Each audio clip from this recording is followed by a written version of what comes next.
அடுத்த நிகழ்வாக மேயர் செல்லமுத்து ஐயா அவர்கள் சில விஷயங்கள் நம்மிடம் உரையாற்ற உள்ளார். அனைவரும் கவனமாக கேட்டுக்கொள்ளுங்கள். அனைவருக்கும் வணக்கம். எல்லாம் நல்லா இருக்கீங்களா? சாப்பிட்டீங்களா? எல்லாம் மகிழ்ச்சியாக இருக்கீங்களா? நான் பேச போகிறது ஒரு வித்தியாசமானது. எல்லாரும் ஒவ்வொரு துறையை பற்றி பேசுவாங்க. நான் பேசுகிறது நம்ம அன்றாடம் நடக்கக்கூடிய நிகழ்வுகளை பற்றி பேசுகிறேன். என்ன இது கூட தெரியாதா இவர் சொல்கிறாரு அப்படின்னு நினைக்கலாம். இது தெரியாதவங்களுக்கு மட்டும்தான். தெரிஞ்சவங்க சந்தோஷப்படலாம், மகிழ்ச்சி. தெரியாதவங்களுக்காக அன்றாடம் நடக்கக்கூடிய நிகழ்வுகளை சில விஷயங்களை பகிர்ந்துக்கிறோம்.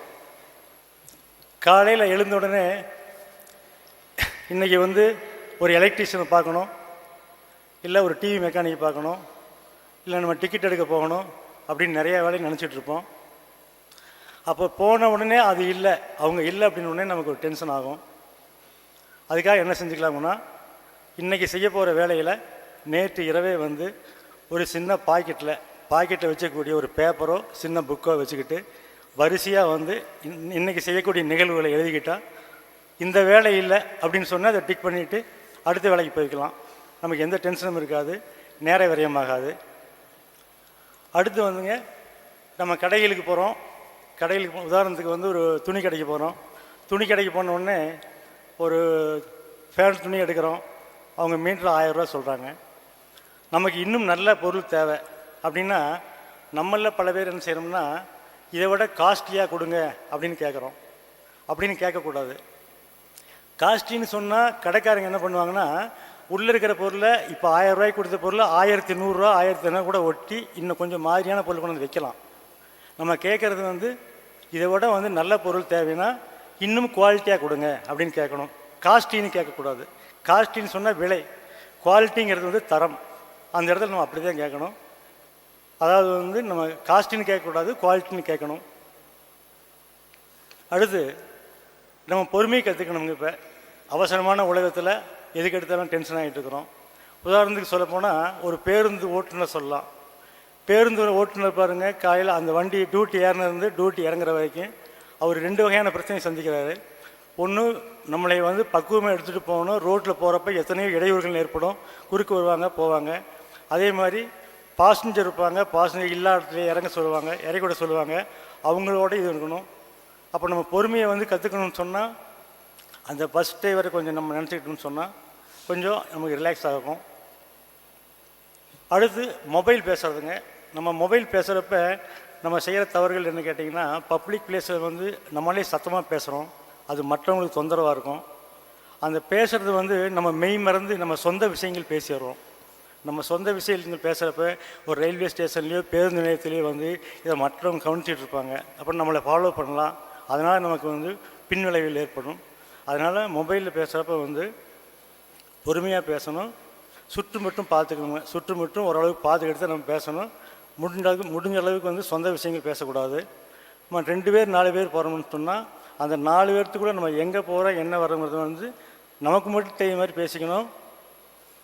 மற்றவங்களுக்கு தெரிகிற மாதிரி சத்தமாக பேசி நம்மளுடைய சொந்த விஷயங்களை அடுத்தவங்களுக்கு காட்டி கொடுக்கக்கூடாது. அதே மாதிரி வீட்டிலேருந்து வெளியில் போகிறப்ப நம்ம பணம் எடுத்துகிட்டு போகிறோம். இப்போ எல்லாமே ஜிபே பண்ணுறாங்க. அது எல்லா நேரத்தையும் சாத்தியம் இல்லை. மொபைல் எல்லா நேரங்களையும் ஒத்துழைக்காது. அதுக்காக பணத்தை சில்லறை நாணயங்கள், சில்லர் ரூபா தேவையான ரூபாய்கள் நம்ம எடுத்துகிட்டு போயிட்டோம்னு சொன்னால் இன்னும் சிறப்பாக இருக்கும்.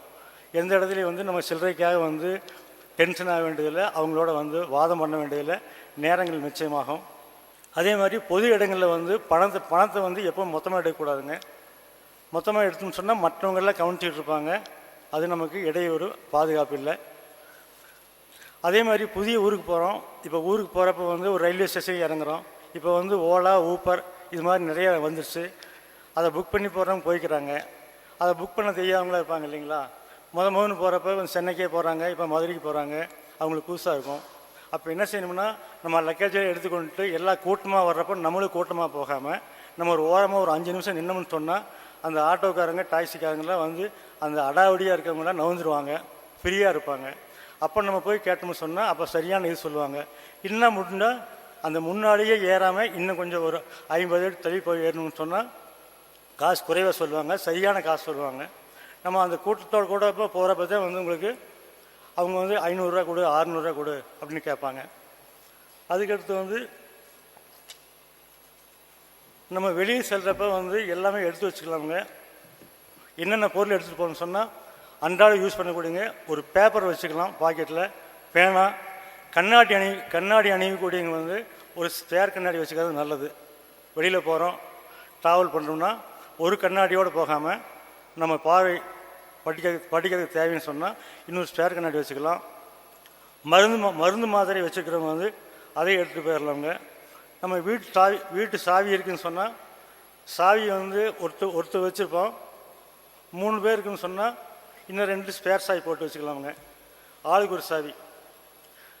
நம்ம அவங்கவுங்க போனால் அவங்கவுங்க நம்ம வீட்டுக்கு போய்க்கிற மாதிரி, யாருக்கு எந்த தொந்தரவு இல்லாமல் போய்க்கலாம். வெளியில் போகிறப்ப மாத்திரை சாப்பிட்றவங்க மாத்திரை எடுத்துகிட்டு போயிடலாம். Mobile, charger, ID card, passport size photo வச்சுக்கிறது நல்லதுங்க. நம்ம தேவையான பணம் வச்சுக்கலாம். பேக்கோடு எடுத்துகிட்டு போகிறோம்னு சொன்னால் ஒரு செட்டு ஆடைகள் ட்ரெஸ் வச்சுக்கிறது நல்லதுங்க. அதே மாதிரி புதிய இடங்களுக்கு போகிறப்ப மொபைலில் நம்பரை வச்சு மட்டும் போக வேண்டாம். நம்ம இங்கேருந்து மதுரைக்கு போகிறோம், அங்கே ரிலேஷன் இருக்கான்னு சொன்னால் மொபைல் நம்பி போக வேண்டாம். நம்ம ரிலேஷனுடைய நம்பர், அவருடைய மொபைல் நம்பரு, அவருடைய முகவை, அதை வந்து நம்ம பாக்கெட்டில் இதுக்கு முன்னாடி மொபைல் வராதுக்கு முன்னாடி நம்ம எப்படி நடந்துக்கிட்டோமோ அதே மாதிரி வந்து எழுதி வச்சுக்கிட்டோம்னா சிறப்பாக இருக்குங்க. மொபைல் நம்பரை வந்து பாக்கெட் புக்கில் எழுதி வச்சுக்கலாம், அந்த முகவரியும் நம்ம எழுதி வச்சுக்கலாம். அது சிறப்பாக இருக்கும், எந்த தொந்தரவும் இருக்காது. அதே மாதிரி இப்போ புதுசாக போய் லாட்ஜில் தங்குறப்ப, வெளியூர் தங்குறப்ப ஆதார் கார்டு கூட வந்து போலீஸ் வந்து அதை கூட வந்து வாங்க வேண்டாம்னு சொல்கிறாங்களாமா. முக்கியமாக 3 சொல்லியிருக்கிறாங்க தங்கும் விடுதிகளில், லாட்ஜுகளில். Passport, driving licence, voter ID, இந்த 3க்கு தான் வந்து முக்கியத்துவம் கொடுக்குறாங்களாம். Passport, driving licence, voter ID, ஆதாரை விட வந்து இது 3க்கு தான் முக்கியத்துவம் கொடுக்குறாங்களாம். அதுக்கடுத்து பார்த்தீங்கன்னா நம்ம ட்ரெயினில் வந்து 10 வகையான பிரயாணம் இருக்குதுங்க, 10 வகையான கிளாஸ் இருக்குது.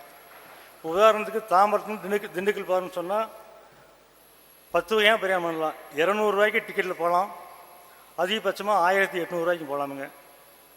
அப்போ வந்து நம்ம வந்து பணம் நல்லா சம்பாதிச்சா நம்ம அதிகப்படியான இதுக்கு போகலாம். 200 ரூபாய்க்கும் போகலாம், 650 ரூபாய்க்கு போகலாம், 150 ரூபாய்க்கு போகலாம், 750 ரூபாய்க்கு போகலாம், 1050க்கு போகலாம், 1750க்கு போகலாம். எல்லாம் ஒரே பிரயாணம் தான். அந்த வகுப்பு நல்லாயிருக்கும். இப்போ ஹோட்டல்லே வந்து தங்குறோம்னு சொன்னால் 1000 ரூபாய்க்கு ரூம் இருக்குது, 3000 ரூபாய்க்கு ரூம் இருக்குது. நம்ம ஏன் 3000 ரூம் 4000 ரூம் தங்குறோம்னு சொன்னால் நம்ம அந்த இடத்துக்கு போகிறப்ப நம்மளும் வந்து நல்லா ஆடை உழுதணும், செப்பல் போடணும், ஷூ போடணும். நம்ம நிறையா சம்பாதிச்சு நம்மளும் இதை வந்து லக்ஸரியாக இருக்கணும் ஆசை எங்கே வரும்னா இது மாதிரி இடங்களுக்கு வர்றப்பதே நமக்கு அது தோணுமுங்க. அப்போ வந்து நம்ம வந்து அன்னைக்கு ஆகக்கூடிய செலவை வந்து பொருட்டாக எடுத்துக்காமல் ஒரு கணிசமான ரூபாய் செலவழித்தாத்தே நம்ம அடுத்த காலத்துக்கு நகர முடியும். அதே மாதிரி முதல்ல விமானத்தில் செல்கிறவங்களுக்கு இதுவரை விமானத்துக்கு போனதில்லைங்க, நான் இப்போ தான் ஃபஸ்ட்டு போகிறேன் அப்படின்னு சொல்கிறவங்களுக்கு ஃபஸ்ட்டு வந்து நுழையிறப்ப வந்து ஏர்போர்ட்டுக்கு நுழையிறப்ப வந்து டிக்கெட் காமிக்கணும். டிக்கெட் காமிக்கிறப்ப வந்து ஐடி கார்டு டிக்கெட்டை செக் பண்ணி உங்களை உள்ளே விடுவாங்க. உள்ளே போனோடனே நம்ம எந்த விமான நிறுவனத்தில் வந்து டிக்கெட் போட்டுக்கணுமோ அந்த டிக்கெட் விமானத்துக்கு போகிறோம். உதாரணத்துக்கு ஒரு இண்டிகோ போட்டுக்கணும்னா உள்ளே நுழைஞ்ச உடனே அந்த இண்டிகோட்ட போகிறோம். அங்கே வந்து போர்டிங் பாஸ் வாங்கணும். போர்டிங் பாஸுங்கிறது வந்து ஹேண்ட் லக்கேஜ் வச்சுக்கலாமுங்க. தோராயமாக ஹேண்ட் லக்கேஜ் 7 கிலோ வரைக்கும் வச்சுக்கலாம். செக்கினில் வந்து 15 கிலோ வரைக்கும் போடலாம். இது வந்து ஒரு விமானத்துக்கு விமானம் மாறுமுங்க. அங்கே போர்டிங் பாஸ் வாங்கின பிறகு ஃபைனலாக வந்து செக்கப், அது வந்து கவர்மெண்ட் பண்ணுறது. அந்த செக்கப்பில் தான் இதை நம்ம செக் பண்ணி உள்ளே விடுவாங்க. அப்போ 3 வகையான இது இருக்குது ஏர்போர்ட்டுக்குள்ளே போனால். மொத்தம் 3. ஃபஸ்ட்டு வந்து ஐடி கார்டு டிக்கெட்டு காமிச்சு உள்ளே போகிறோம். அதுக்கடுத்து போர்டிங் பாஸுங்கிறது வந்து அந்த விமான நிறுவனத்துக்குள்ளே போய் அதை காமிச்சு செக்இன் போட்டு போய்க்கிறோம். அப்புறம் பாதுகாப்பு, அதை முடிச்சுட்டு பாதுகாப்பு கருதி அவங்க செக் பண்ணுவாங்க. செக் பண்ண போய் உள்ளே போய்க்கலாம். மிகவும் நன்றி, வணக்கம்.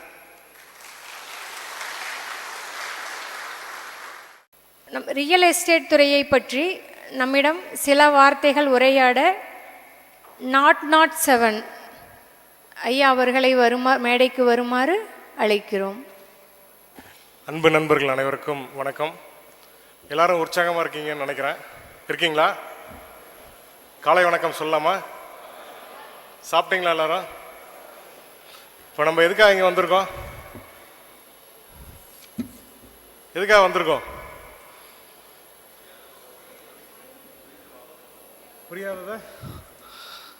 புரியாததை புரிந்து வாழ்றதுக்காக வந்திருக்குன்னு சொல்றாங்க. மற்றவங்க வேற யாராவது சொல்லலாமா? பெண்கள் சொல்லலாமே. அண்ணனை பார்க்கறதுக்காக.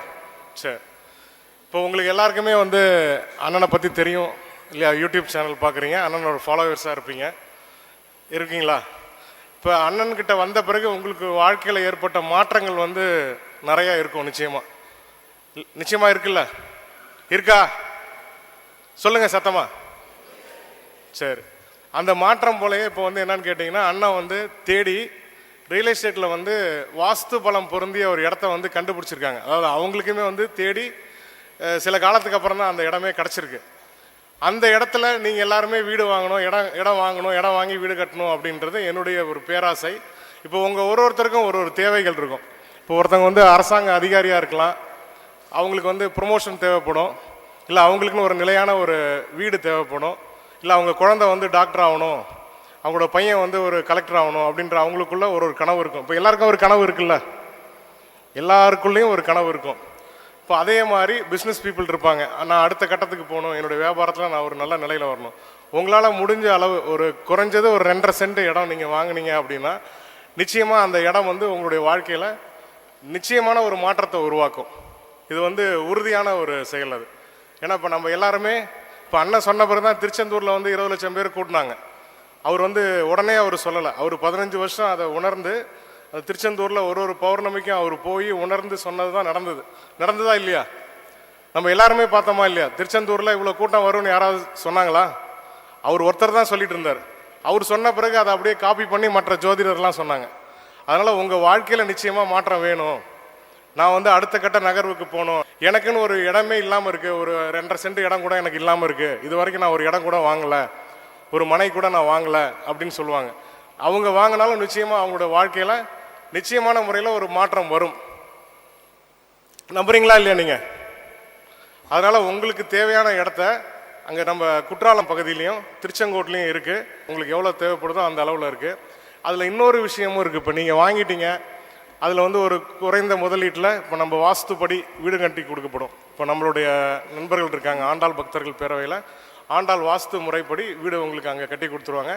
அதில் உங்களுக்கு வந்து இன்கம் சோர்ஸும் வந்துடும். நீங்கள் மாதம் அதில் ஒரு வருமானம் வரக்கூடிய, நீங்கள் இப்போ உங்கள் ஃப்ரெண்ட்ஸு ரிலேட்டிவ் வெளியிலேருந்து வராங்க, நீங்கள் போய் அந்த இடத்துல போய் தங்கிக்கலாம், உங்கள் வீட்டில் நீங்கள் மற்ற நண்பர்களுக்கும் கொடுக்கலாம். ஓகேவா? அதே மாதிரி நீங்கள் அதை இன்கமாகவும் மாற்றிக்கலாம். இந்த 2 விஷயம் அதில் இருக்குது. உங்கள் வாழ்க்கையில் நிச்சயமான முறையில் மாற்றங்கள் நிகழ்வுன்றது என்னுடைய ஒரு அன்பான தாழ்மையான வேண்டுகோள். ஏன்னா இதை நான் சொல்லலை, நம்முடைய டாக்டர் ஏபிசி அண்ணா வந்து சொல்லியிருக்காங்க. அவங்க சொன்னால் நிச்சயமாக உண்மையாக இருக்குமா இல்லையா? சொல்லுங்கள். அதனால் அதை வந்து கடைபிடிங்க. திருச்செங்கோட்லேயும் குற்றாலத்துலேயும் அது இருக்குது. இந்த அரிய வாய்ப்பை எனக்கு கொடுத்த பிரபஞ்சத்துக்கு நன்றி. நாமக்கல் ஆண்டாள் பக்தர்கள் பேரவை சார்பாக அன்பண்ணன் முருகேசன் அவர்கள் சொக்கலிங்க சார் அவர்களுக்கு சால்வை அணிவிக்கின்றேன்.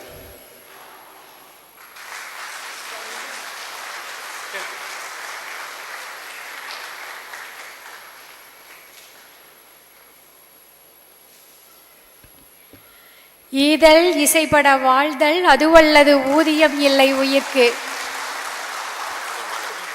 என்ற குரலுக்கு சொந்தக்காரர் வந்துவிட்டார். இனி இந்த அவை முழுவதையும் அவருடைய ஆளுமையாலும் வசீகரத்தாலும் அவர் தன்னுடைய கட்டுப்பாட்டில் எடுத்துக்கொள்ளப் போகிறார். வணக்கம் ஐயா.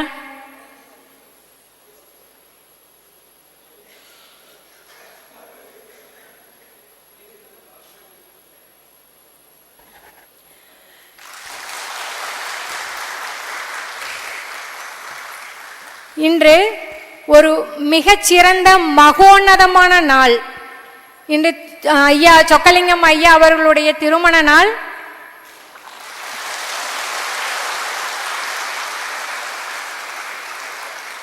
சொக்கலிங்கம் ஐயா அவர்களும் பத்மா அம்மா அவர்களும் நீலாயுள், நிறை செல்வம், உயர் புகழ், மெய்ஞானம் ஓங்கி வாழ்க வளத்துடன், வாழ்க வளத்துடன், வாழ்க வளத்துடன்.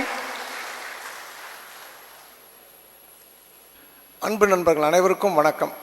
வாழ்க வையகம், வாழ்க வளத்துடன். ஸ்ரீமத்த விஷ்ணு சித்தாரிய மனோநந்தன ஹேதவே நந்தநந்தன சுந்தரி கோதாய நித்தியமங்கலம். தென்னாடுடைய சிவனை போற்றி, எந்நாட்டுக்கும் இறைவா போற்றி. நம்ம அன்பு சகோதரி திரும்ப நான் சொன்னப்போ உங்களுக்கு ஏன் அவ்வளோ சந்தோஷம்,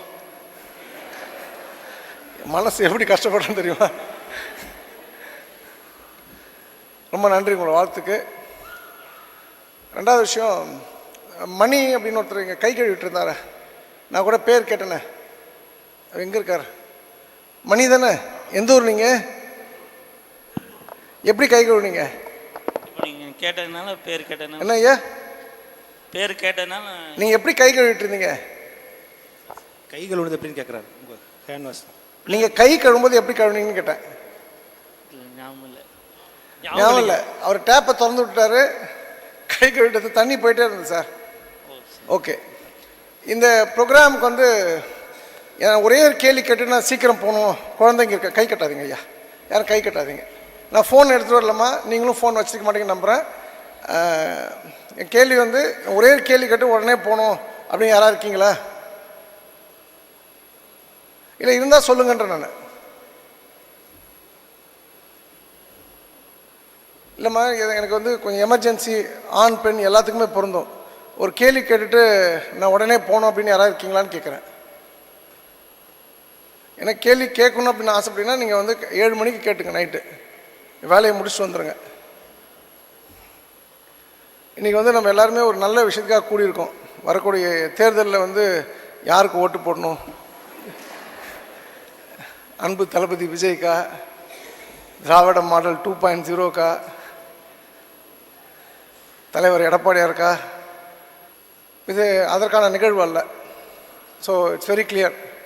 நம்ம வந்து யாரும் அரசியல் பேச போடல. இப்போ கூட எனக்கு ஜெயா கேட்டாங்க, இதில் இருந்து மன்னார்குடி பக்கத்தில் ஒரத்தநாட்டிலேருந்து ஜெயா எங்கே இருக்காங்க? அம்மா அது இருக்காங்க. நீங்கள் திமுக கழுவி ஊற்றுறீங்கன்ட்டு, நான் பாஜகவையும் கழுவி ஊற்றுவேன். நான் வந்து எனக்கு என்ன, நமக்கு என்ன இருக்குது? நம்ம பவுண்ட்ரிலெஸ்மா. நம்ம யாராவது அரசியல்வாதி நினச்சி சம்பாதிச்சா தான் பயப்படணும். நம்ம தப்பு பண்ணால் தப்பு பண்ணணும்னு சொல்லலாம். திமுக வந்தானே, அண்ணா திமுக வந்தானே, காங்கிரஸ் வந்தானே, பிஜேபி வந்தானே. ஏன்னா இப்போ நான் கேட்குறேன் வந்து ராமானுஜம், இப்போ நீங்கள் வந்து சாப்பிடுறதுக்கு வந்து எடப்பாடி, ஸ்டாலின், விஜய் யாராவது பணம் கொடுப்பாங்களா? நம்ம உழைச்சா தான் சார். இது ஒரு ஜனநாயக கடமையை, ஓட்டு போடுறோம். திருடனில் எந்த திருடன் நல்ல திருடன், அவ்வளோதான். புரியுதுங்களா? இவன் 5 ரேப் பண்ணியிருக்கான், அவன் 10 ரேப் பண்ணியிருக்கான், இவன் குறைவாக ரேப் பண்ணியிருக்கான், குறைவாக திருடி இருக்கான், அவ்வளோதான், முடிஞ்சு போச்சு. ஸோ அதனால் எனக்கு வந்து எதுவும் கட்சியெல்லாம் கிடையாதும்மா. நான் ஒரு கட்சிக்கு ஓட்டு போடுவேன். நான் எப்படி ஓட்டு போடுவேன்னா, எனக்கு கூட எங்கள் ஆர்எஸ்எஸில் கூப்பிட்டு என்னை வந்து கொஞ்சம் அட்வைஸ் பண்ணாங்க, இப்படி பேசக்கூடாது அப்படின்னு சொல்லிட்டு. எனக்கு அந்த தொகுதியில் யார் நல்லா வேலை பார்த்துருக்காங்க அப்படின்னு படித்தோன்னா இவனால் தொகுதிக்கு ஏதாவது அட்வான்டேஜ்னு போடுவேன். நான் கட்சி சார்ந்து ஓட்டு போட மாட்டேம்மா. அகைன் நான் சொல்கிறேன், இது அரசியல் நிகழ்வு அல்ல. ஆக்சுவலாக இது ஃபஸ்ட் டைம், எங்கள் டீம்மேட்ஸ் கூட தெரியாது. இது ஃபஸ்ட் டைம் நான் உங்களுக்கு காமிக்க போகிறேம்மா. அதாவது நான் ஒரு பெரிய செல்வ செழிப்பான வாழ்க்கையை வாழ்ந்துட்டுருக்கேன், மிகப்பெரிய செல்வ செழிப்பான வாழ்க்கை, அதில் எந்த டவுட்டுமே கிடையாது. இன்றைக்கி வந்து 1000 கோடி 2000 கோடி இலக்கு ஒரு 1996 பேசினா அது வந்து காமெடியாக இருந்திருக்கும். ஆனால் இன்றைக்கி வந்து டெஃபினட்டாக என்னால் பண்ண முடியும். அது முதல் 1 கோடி சம்பாதிக்க தான் சிரமம். அந்த 1 கோடி தொட்டுட்டோம் அப்படின்னு சொன்னால் 5 கோடி 10 கோடி 50 கோடி 100 கோடின்றது பெரிய விஷயம் இல்லை. ப்ரொவைடட் நீங்கள் விஷனோட நீங்கள் தெளிவாக போனீங்கன்னா அது வந்து நிச்சயமாக நடக்கும். இப்போ சரவணன் சொன்னது போல் நான் குற்றாலத்தில் ஒரு இடம் வாங்கினேன். ஆக்சுவலாக வாங்கும்போது ஏமாற்றப்பட்டேன். ஆனால் அங்கே இடம் வாங்கினதுக்கப்புறம் பெரிய ரீச் வந்தது தெரியுமா? யாராவது என் கூட இருக்கவங்க யாருக்காவது அந்த உண்மை தெரியுமா? அங்கே என்னென்னா வந்து அது ஒரு மலைப்பாங்கான ஒரு பூமிமா. அங்கே வந்து பாம்புலாம் வந்து 16 அடி 18 அடி நீங்கள் பார்க்கலாம். கரடிகள் அதிகம் உண்டு. இருக்கிற விலங்குகளே ரொம்ப மோசமான விலங்கு கரடி. சிறுத்தைகள் உண்டு, புலியும் உண்டு. புலி பார்த்ததில்ல. அந்த காடு ஃபுல்லாக யானையோட காடு, ஏகப்பட்ட யானை இருக்கும். அப்புறம் முள்ளம்பன்றி, அந்த என்னெல்லாம் வந்து ஒரு மனிதனுக்கு அச்சுறுத்தலை கொடுக்கக்கூடியதோ எல்லா விலங்குகளும் அங்கே உண்டு.